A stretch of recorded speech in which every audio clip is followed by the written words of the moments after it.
ये सारी प्रजा देने लगी और मेरी कीमत क्या रह जाएगी? मैं किस बात का राजा हूं? तुम्हें मारना ही पड़ेगा। कयादू बोली मैं पत्थर तो नहीं मार सकती, फूल मारो चलेगा? हिरण्यकश्यप ने कहा हाँ चलेगा, मारो कुछ भी मारो। कयादू पास में जाके गुलाब का फूल लेके जब मारी तो प्रहलाद फूट फूट के रोने लगे। कयादू ने कहा बेटा तुमको अभी दुनिया पत्थर मार रही थी, तू नहीं रोया, हंस रहा था। प्रहलाद ने कहा माता जी जिन्होंने मुझे पत्थर मारा वो अज्ञानी पागल। भक्त जो है ना उनको संसार की बातों का इतना ही ज्ञान लेना चाहिए। जब आपको कोई बुरा भला कहता है, आपके सत्संग के लिए कहता है, आपके गुरु के लिए कहता है, आप एक बार जान जाओ वो पागल है। और पागल से कोई लड़ता है क्या? शराबी से कोई लड़ता है क्या? सब पीछा छोड़ा के हट जाते हैं। ऐसा सीख लो। प्रहलाद ने कहा कि माता जितने लोगों ने मुझे पत्थर मारा वो सब अज्ञानी और पागल थे, लेकिन आप ज्ञानी हो, आप जानती हो कि मैं जो कह रहा हूँ सही कह रहा हूँ। परमात्मा कोई और है, हमारे पिताजी तो बस राजा है जो परमात्मा की शक्ति से कार्य करते हैं। संसार में ऐसे ही लोगों को क्षमा करने की आदत डाल दो तो आप पूर्ण ब्रह्म हो गए कि बाहर बदलो जलो मन में लारे भाई और आंख नीच मोनी गया मछली गट पाई। बदला होता है ना।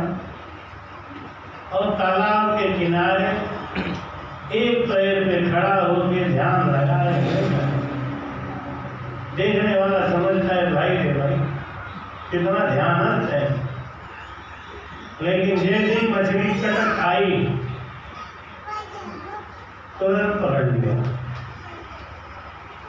भाई कहते हैं 5-25 दूर कर तीना सुन लड़िए। ये जो हमारे सत्वगुण, रजोगुण, तमोगुण, इन गुणों से ऊपर उठो, इन तत्वों से, इन विषयों से प्रेम करना, उनसे ऊपर उठो। नहीं कर तो सुखराम के जीवती मरिए। कल मैंने बताया था ना कि मरजीवा जो होता है ना उसको भगवान मिलते हैं, और मरजीवा कौन होता है? जो मरे के समान जिंदा रहता है। मिल गया तो वाह वाह, और नहीं मिला तो भी वाह वाह। जो दे उसका भी भला और जो नहीं दे उसका भी भला। ऐसा जो जीव है वो संसार में भक्ति कर सकता है, और जो दे वो बहुत बढ़िया, और जो नहीं दे वो बेटा। ये सब जगत की बात है। जिस दिन आपने कंठी बनवाई, जिस दिन आपने गुरु बनाया, उसी दिन से आपका गुण, आपका स्वभाव बदलना ही चाहिए। भाई कहते हैं कि प्रीत लगी अदबत भयो जासुन कसर में गाए, जोग दीर्घ सुध राम गए जब तब सब ही माए। बोल रहा एक पेट भर लिया तो अब आपको किसी चीज की आवश्यकता नहीं है ना। एक पेट भर लिया तो अब आपको आंख के, बाल के, नाखून की, किसी चीज की चिंता करने की जरूरत नहीं। ये है क्या? पेट भर लिया बस, सारा काम अपने आप ही कर लिया। वैसे अगर कोई बीमारी लग जाए तो उस एक टॉनिक को कितने रुपए में खर्चा करके हम खरीदते हैं? ये आंख का टॉनिक है, ये खून बढ़ाने का टॉनिक है, ऐसा था अलग अलग आता है ना। ये इसका टॉनिक है, ये भूख बढ़ाने का टॉनिक है, ये इसका टॉनिक है। लेकिन जिसने पेट भर के खाना खा लिया और खाना पचा लिया, देखो खाना खाना बड़ी बात नहीं है, खाना को पचाना बहुत बड़ी बात है। अगर हमारे पेट में खाना सड़ता है तो वो हमारे शरीर के रोग का कारण बनता है। बहुत ध्यान से सुन लेना, बात को समझ लेना। हमारा पेट है ना, आमाशय, वो एक थैली है। जिस थैली में भोजन जाके इकट्ठा होता है और फिर उसमें वो रोलिंग करता है, घूमता है और उसमें तेजाब आके मिलता है, तेजाब आके मिलता है और उस तेजाब भोजन को पचाता है। लेकिन अगर आप खाना खाते समय पानी ज़्यादा पी रहे हैं ना, तो तेजाब आगे खाना में तो मिलेगा, लेकिन तेजाब में पानी मिला दो तो क्या होगा? वो तेजाब ऊपर को आ जाएगा, पानी नीचे को रहेगा, वो खाना को पचाएगा ही नहीं, तो क्या होगा? खाना सड़ेगा, रुका रहेगा आमाशय में। जब तक शाम के समय दूसरा भोजन हम डाल दिया हमने। अभी खिचड़ी पका रहे थे, चावल पूरा पका नहीं, कच्चा चावल और डाल दिया, थोड़ी देर के बाद फिर चावल डाल दिया, तो क्या होगा? खिचड़ी तो बनेगी नहीं, न जाने क्या क्या होगा। हमारे आमाशय में भोजन सड़ता है और सड़ा हुआ भोजन सड़ा रस बनाता है, जिससे कि हमारा लीवर खराब होता है, गुर्दा खराब होता है और हमको नाना प्रकार का रोग लग जाता है। और वो जो तेजाब निकला था वो आमाशय में रह जाता है। अब क्या होता है? वो हमारी तेजाब का काम है, कुछ न कुछ काटेगा तो अकड़ियों को काट,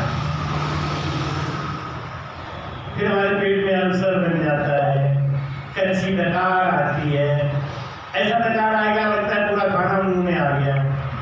ये सब क्या लक्षण है? खाना पच नहीं रहा। तो खाना खाना बड़ी बात नहीं है, खाना को पचाना बड़ी बात है। सत्संग सुनना बड़ी बात नहीं है, जितना सुना उसको मानना बड़ी बात है, उसको भूलना बड़ी बात है। इसमें खाना खाते समय कभी पानी नहीं पीना चाहिए। 40 मिनट के बाद जब तेजाब पूरी तरीके से खाने में चिपक जाए, खाना पचने लग जाए, अब जब आप पानी पियोगे तो वो तेजाब के गुणों को नष्ट नहीं कर सकता, क्योंकि तेजाब को जो काम करना था वो कर चुका। अब आपका आमाशय पूरा साफ हो जाएगा और वो धीरे धीरे अतड़ियों में भोजन को आगे सरकाने लगेगा। लिक्विड हो जाएगा ना तो सरकने लगेगा। हफ्ते में 10 दिन में 15 दिन में महीना में 2 बार गुनगुना पानी में नमक डाल के थोड़ा सा और वज्रासन पे बैठ के पेट भर के पानी पियो, 3 गिलास 4 गिलास 5 गिलास, तब तक पियो जब तक उल्टी होने की नहीं नौबत आ जाए। उसके बाद में अपने आप ही पूरा पानी बाहर निकल जाएगा, और नहीं निकले तो थोड़ा सा उंगली डालो, अपने आप निकल जाएगा सारा पानी। ये इसको कहते हैं कुलंजन क्रिया, ये बहुत जरूरी है। महीना में 1-2 बार कर लिया करो, अतड़ियों की सफाई हो जाती है, अतड़ियाँ फ्रेश हो जाती हैं। आपके घर में नाली होती है तो उसको भी तो आप साफ करने के लिए तेजाब डालते हैं और दुनिया भर का वो करते हैं ना। तो एक पेट में खाना डाल दिया तो सारे शरीर का पोषण हो जाता है, रोम रोम चिकना हो जाता है, चमड़ी चिकनी हो जाती है, चमड़ी सुंदर दिखने लगती है, रोम रोम में रेशम जैसा वो झलक आता है। जैसे घोड़ा है ना, घोड़ा जो चना खिलाते हैं, देखो फिर चमड़ी कैसा होता है। ये दूध घास होता है ना, रोज नहीं, कभी कभी दूध घास पीस के 1 चम्मच उसका जूस निकाल के पी लिया तो बड़ा फायदेमंद है। रोज नहीं, गर्म होता है, लेकिन कभी कभी कर लिया। दूध घास ले के उसे पीस लिया, और एक चम्मच रस निकाल के खाली पेट ये डाल दिया। घोड़ा क्या खाता है? दूध घास, बड़ी ताकत होती है दूध घास। कभी कभी दूध घास की रोटी बना के खा लो। नहीं, हंसने की बात नहीं है, मैं सही बात बताता हूँ। ये कहने का भाव क्या है? एक बार पेट भर लिया तो पूरा शरीर फिट रहता है। ऐसे जिसने भजन कर लिया उसका सारा जप तप करनी योग जब कोई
सबको गले से अपने अंदर प्रेम आया। क्या कैसा प्रेम आया कि जो भी दीन दुखी दिखाई दे सबके अंदर उस ब्रह्म तत्व का दर्शन किया गया।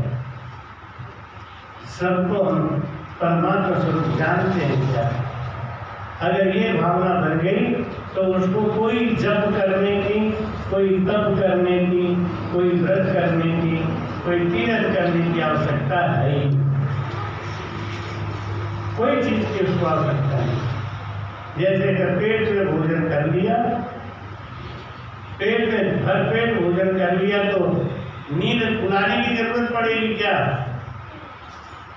नींद महारानी अपने आप आ जाएगी। लेकिन बंद कर दे बेटा, बंद कर दे, लाइट नहीं है। चलिए महाराज कहते हैं नींद लाना है अच्छी तो पेट भर के भोजन करो। भजन करने वाले को इसीलिए हम कहते हैं थोड़ा कम भोजन करो। थोड़ा पेट में कुड़कुड़ होता रहेगा तो नींद कम आएगी। नींद कम आएगी तो भजन हो जाएगा। अब ये कहो कि पूरा गले तक तो भर दिया, भोजन कर लिया, अब बैठा थोड़ी जाएगा, तो बैठे ही नींद आ जाएगी। तो हमारा समझाते हैं कि प्रेम जहाँ है आप हैं, नेम जहाँ गुण हो, अकबर जहाँ सुख राम गए, ब्रह्म कहावे जोर। बोल रहा एक है नेम, एक है प्रेम और एक है अकबर। तीनों स्थिति अलग अलग है।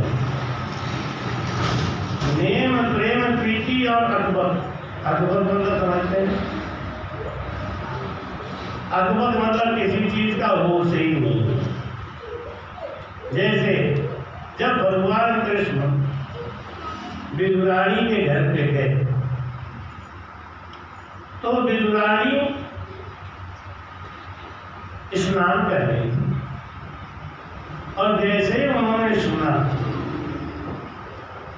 भगवान कृष्ण ने दरवाजे पे जाके कहा, चाची, ओ चाची।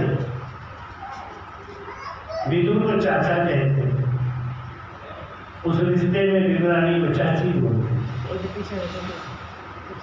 ए चाची, मुझे भूख लगी है। वो अद्भुत हो गई, अद्भुत हो गई, वो परेशान हो गई। भगवान को भूख लगा है, मेरे घर पे खुद मांग के जा रहे। दुर्योधन का मेवा त्यागा, साग विदुर घर खाई ऐसी ऊंची प्रेम सभा। दुर्योधन 56 प्रकार का भोग बनवा के रखा था और भगवान कृष्ण से प्रार्थना करके कह रहा था कि मेरा भोजन स्वीकार कर लो। तो प्रभु बोले कि दो स्थिति में भोजन किया जाता है, या तो भूख बहुत हो या भाव बहुत हो। जिसको भूख बहुत लगा होता है वो हर मर्यादा में तोड़ के मां के खा देता है,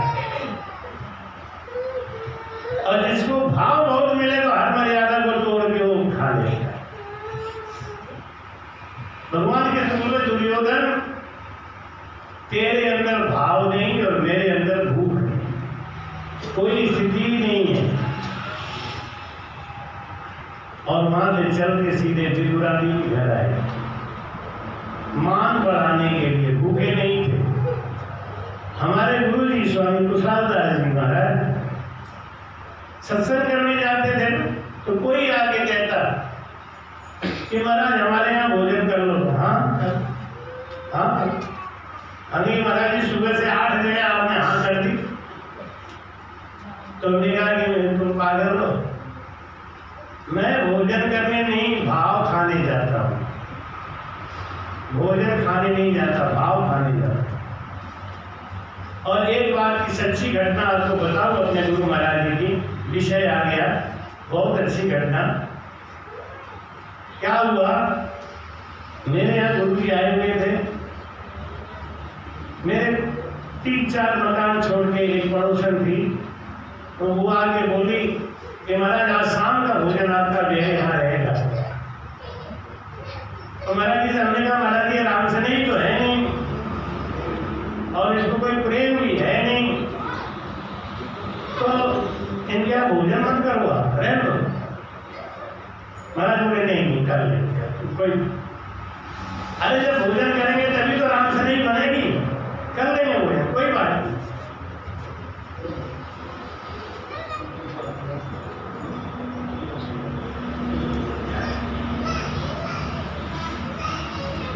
अब शाम को महाराज जी 6:30-7 के बीच में भोजन कर लेते थे। इंतजार करते करते 9 बज गए, हमें बाकी भोजन कर लो।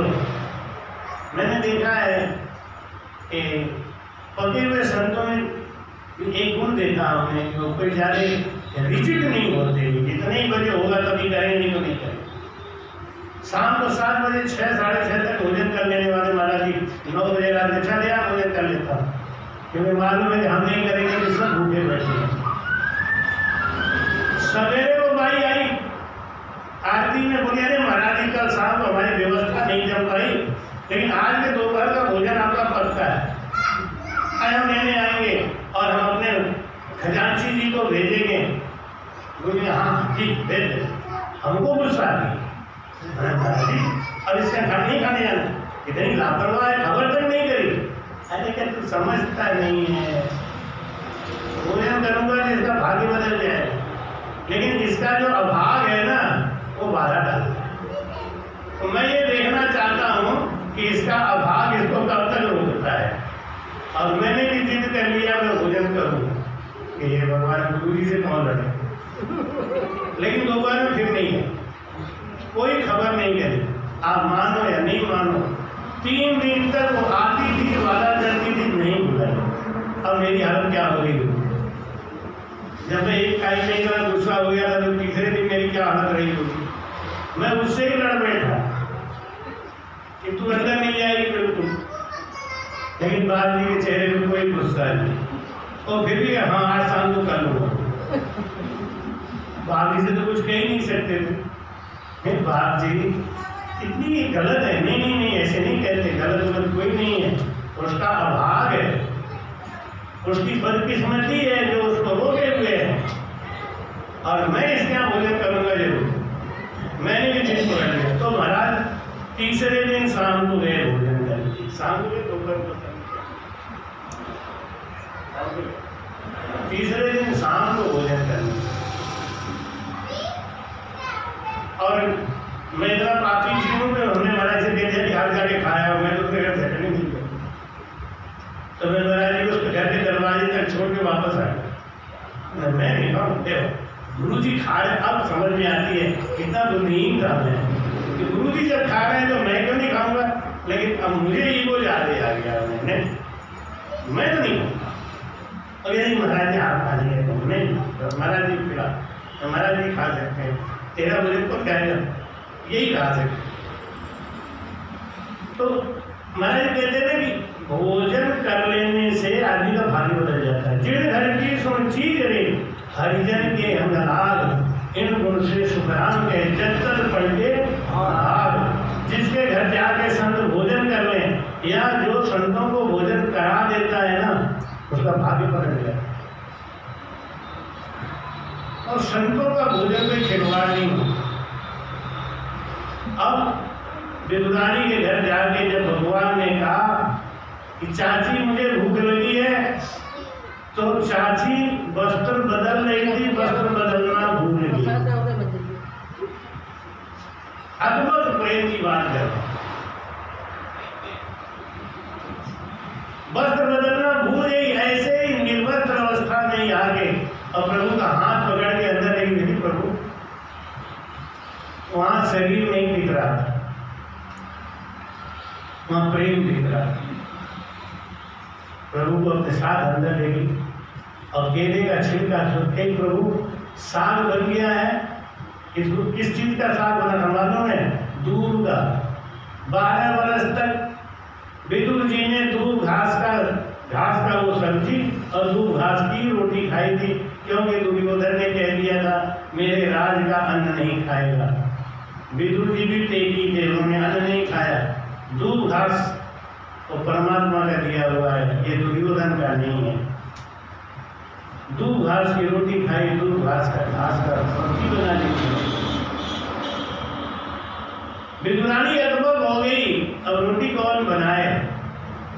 तो उन्होंने चट केला छीला और कूदा फेंक दिया बाहर और छिलका दिया और भगवान बड़े प्रेम से खा गए। विदुर जी आगे देखे विदुरानी की हालत में, अरे भगवान वस्त्र तो पहन लेती ढंग से और प्रभु को क्या खिला रही तू? कूदा तो सब बाहर फेंके जा रही। तब उनको होश आया, अरे ये है अद्भुत। ऐसा प्रेम परमात्मा से चाहिए, ऐसा प्रेम सत्संग से चाहिए, अद्भुत वाला। तो हमारे समझाते हैं राम राम अद्भुत जहाँ सुख राम के ब्रह्म कावे को, जिसके अंदर अद्भुत वाली भक्ति आ गई, वो खुद ब्रह्म स्वरूप हो गया, वो है ब्रह्म। ये भजन तो कर रहे हैं लेकिन सारा चीज का गणित का जोड़ भाग गुणा घटाव। यहाँ महाराज जी को भोजन तो कराना है लेकिन परमल 40 रुपया किलो है, तो ये तो आलू टमाटर की सब्जी बना के खिला दो। हमारा जो कहा है नहीं तो बहुत जगह खाते होते हैं रबड़ी बबड़ी, हम क्या करें? तो हमारे कहते हैं कि अद्भुत आ जाए, बात वहाँ सौदागरी नहीं है, बात वहाँ अद्भुत की। कुछ जानते हैं, जैसे छोटा बच्चा अपने माँ से अद्भुत वाला प्रेम करता है, माँ भी अपने बच्चे से अद्भुत वाला प्रेम।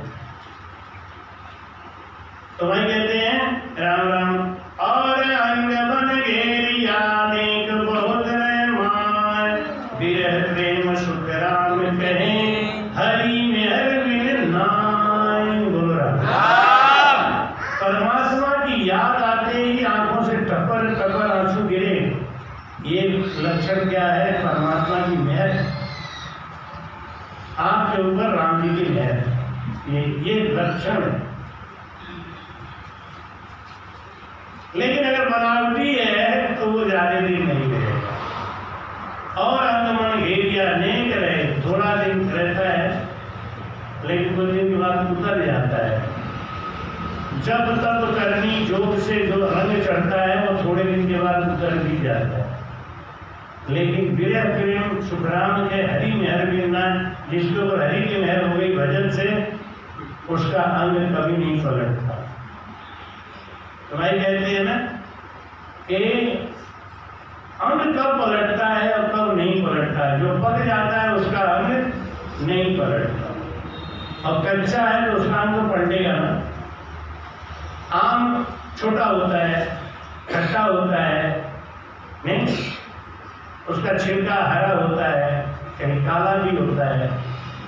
फिर वो बड़ा होता है तो उसका छिलका पतला हो जाता है, रंग थोड़ा निखर जाता है, खटासपन कुछ कम होने लगता है, और बड़ा और बड़ा और बड़ा, तो बाद में क्या बन गया, जब उसका रंग एकदम पीला पड़ जाता है, रस उसका मीठा पड़ जाता है। और इसके बाद भी कुछ होना है क्या? इसके बाद तो भोजन करना है ना। हाँ, अगर ज़्यादा करो तो सड़ जाएगा। और क्या कोई कुतर की हो गई तो कहे महाराज उसके बाद सड़ जाए, फिर काला हो जाए, आप बात तो थी। लेकिन पक जाने के बाद उसकी परिपक्व अवस्था आ गई, और जिनकी परिपक्व अवस्था आ गई उनमें बदलाव नहीं आया।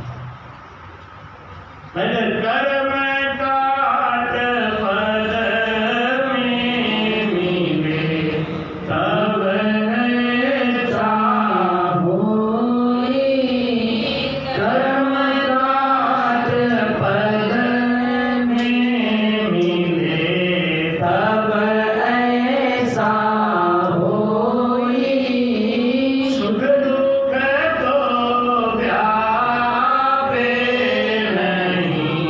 अंग पलटे न कोई, सुख दुख तो व्यापे नहीं, अंग पलटे न कोई, कर्म काट पद में मिले जब ऐसा होई, कर्म काट पद में मिले।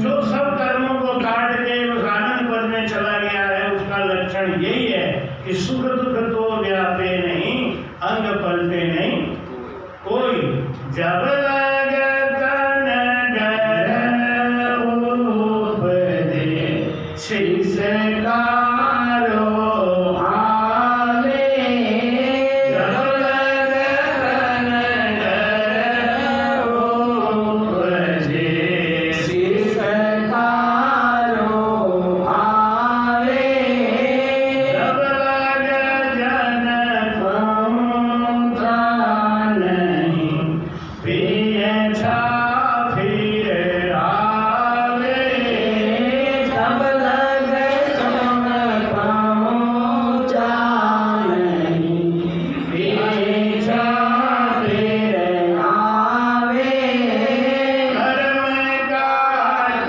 पद में मिले तब ऐसा होई, सुख दुख तो व्यापे नहीं, अंग पलटे न कोई, सुख दुख तो व्यापे नहीं, अंग पलटे न कोई, कर्म काट पद में मिले।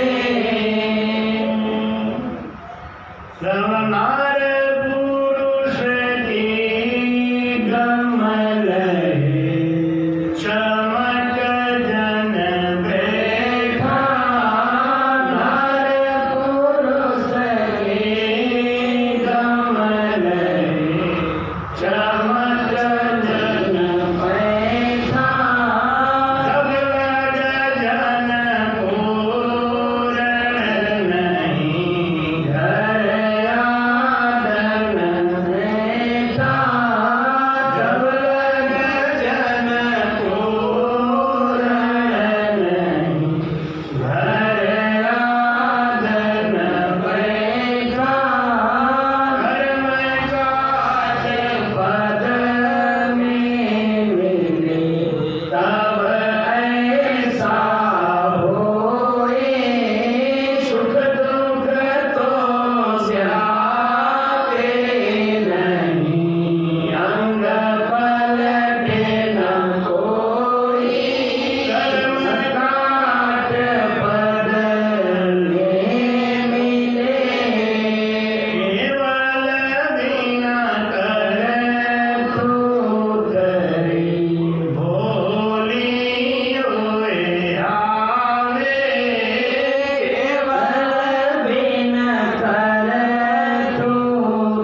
महाराज कहते हैं कि जो भजन करके अपने कर्मों को काट के आनंद पद की स्थिति में पहुंच गया है, जिसके अंदर आनंद ही आनंद आ गया है, उसको संसार की बातें बुरी नहीं करती,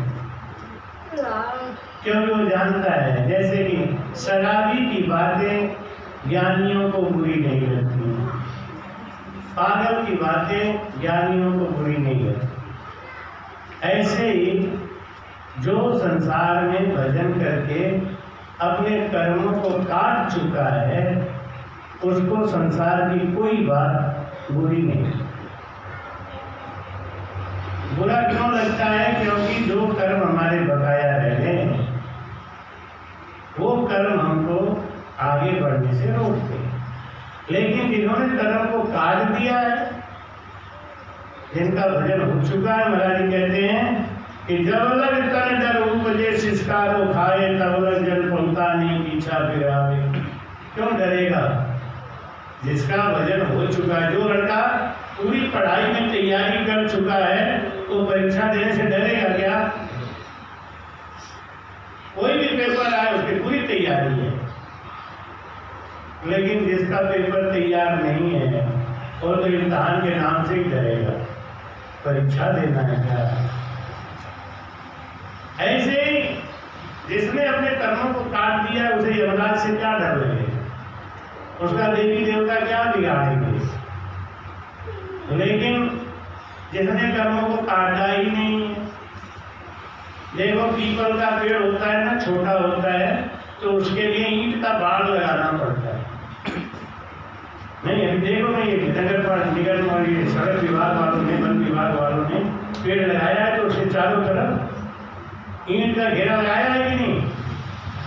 लेकिन जब यही नीम, यही पीपल बड़ा हो जाएगा, तो इसका हाथी भी कुछ नहीं बिगाड़ सकता। अभी तो एक बकरी भी खा जाएगी, छोटा है ना, इसलिए। जब आप पेड़ बन जाएंगे, जब आप पक जाएंगे, तो दुनिया की कोई भी ताकत आपको हिला ही नहीं पाएगी। और अगर नहीं है, कच्चा है, तो कोई भी तोड़ देगा। इसमें महाराज जी परीक्षा बता रहे हैं, कह रहे हैं कि तब लग जन पहुंचा नहीं, नार पुरुष की गम रहे चमक जन बैठ। ये स्त्री है, ये पुरुष है, ऐसा है, वैसा है, संसार की सब बातों का गम जिसको है, और अभी आनंद पद में नहीं है। क्योंकि वहां जाने के बाद संसार के सारे सुख उसको झूठे लगने लगते हैं, फीके लगने लगते हैं। संसार मानता नहीं, लेकिन उसको वास्तव में फीका लगने लगता है। जिसका भजन होने लगता है, उसका संसारिक सुख छूट जाता है, खाने का स्वाद खत्म हो जाता है। नमक कितना है, अचार चाहिए, चटनी चाहिए, ये सब संसारिक आदमी का काम है। जो भजन कर रहा है, उसको केवल पेट भरने के लिए शरीर का किराया देना है, बस।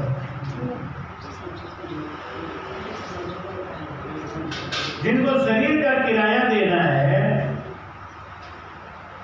वो क्या करते हैं? वो स्वाद नहीं देखते हैं। समय पे उनको 2 रोटी मिलना चाहिए, बस। समय पे रोटी मिल गई, समय पे उन्हें भोजन मिल गया, बस उन्हें कुछ नहीं चाहिए। तो हमारे कहते हैं कि केवल दिल करतूत रे बोली हुए आवे। भजन तो करता नहीं, नाना प्रकार की करनियां करता है, नाना प्रकार के खटकर्म करता है। कोई जोग करे, कोई टोटका करे, कोई जप करे, कोई तप करे। क्यों? क्योंकि वो भजन नहीं करता। केवल बिन करतूत रे बोली हो आवे, भजन नहीं करेगा, वो मोक्ष को नहीं जाएगा। बाकी जितनी भी बातें हैं, वो चाहे कथा सुने, चाहे व्रत करे, चाहे माला जपे, चाहे तीर्थ करे, कुछ भी करे, ये परम मोक्ष को ले जाने वाला साधन नहीं। केवल बिन करतूत रे बोली हो आवे। संसार में नाना प्रकार का रास्ता है, लेकिन वो नाना प्रकार के स्थान को जाने वाला है। शिव लोक की भक्ति अलग है, ब्रह्मलोक की भक्ति अलग है, विष्णु लोक की भक्ति अलग है, पार ब्रह्म के लोक की भक्ति अलग है, शक्ति लोक की भक्ति अलग है, आनंद पर की भक्ति अलग है, उनका साधन अलग है। दुनिया में बेवकूफ बनाते हैं सब, क्या कहते हैं, कोई नाम लो सब एक ही है। ओम नमः शिवाय कहो तो पार ब्रह्म में मिल जाओगे जाके।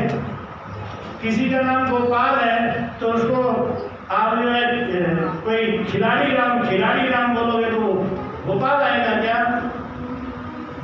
अरे भाई खिलाड़ी राम अलग है, गोपाल राम अलग है।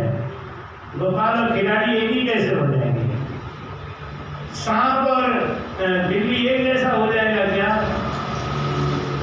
सांप में भी तो भगवान है, नहीं, उनमें भी तो परमात्मा है,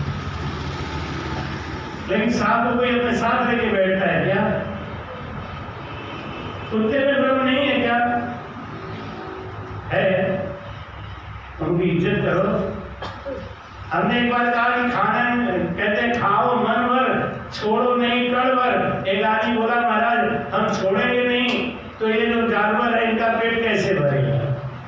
हम छोड़ते हैं वही तो खाते हैं, जरूर छोड़ना चाहिए। देखो संसार में हर तरीके के आदमी होते हैं, कुतर्की भी होते हैं।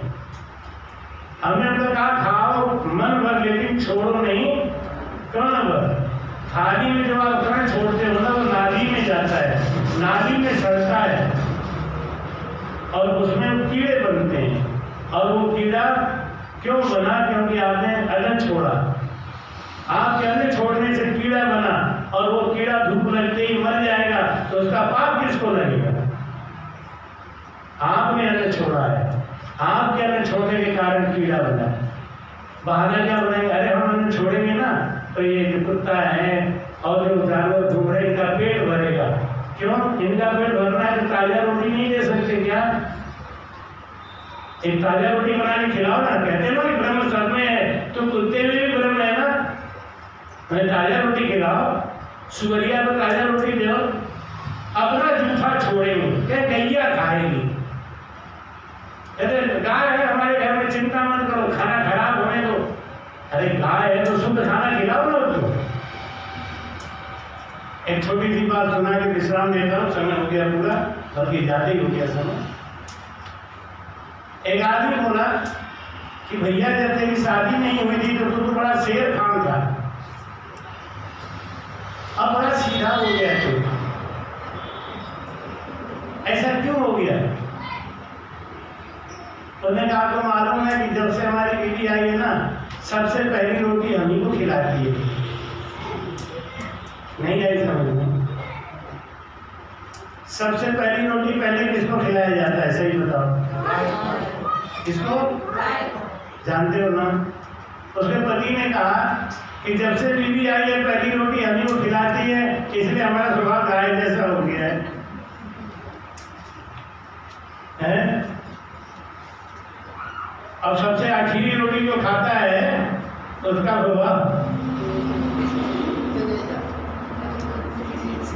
सबसे आखिरी रोटी कौन खाता है? नहीं मालूम? हाँ, जो खराब बात होती है लोग हम ही से टहलवाना चाहते हैं। सबसे आखिरी रोटी कौन खाता है? तो आखिरी रोटी कुत्ते को ही खिलाया करो, किसी आदमी को मत खिलाए। तो बोला जब से मेरी बीवी आई है ना तब से पहली रोटी हम ही को खिलाती है, इसलिए हमारा स्वभाव गाय जैसा हो गया। अब मैं कुछ वही नहीं है। एक आदमी बोला कि महाराज ये पत्नी आपकी इतनी रो रही है और आप हंस रहे हो, क्या बात है? उन्होंने कहा आखिरी हंसी है, इसके बाद हमी को रोना है, पत्नी हंसेगी। घर पे जाने के बाद फिर तो रोटी धोती का चक्कर हमारे ऊपर आएगा ना। पत्नी हंस के कहेगी ये वाली साड़ी लाना, ये वाली लाना। पति बेचारा भागा भागा फिर रहा है हमें। फिर आज इनको रो लेने तो आगे दिन तो हमको रोना है। सदगुरु सुखराम जी महाराज ने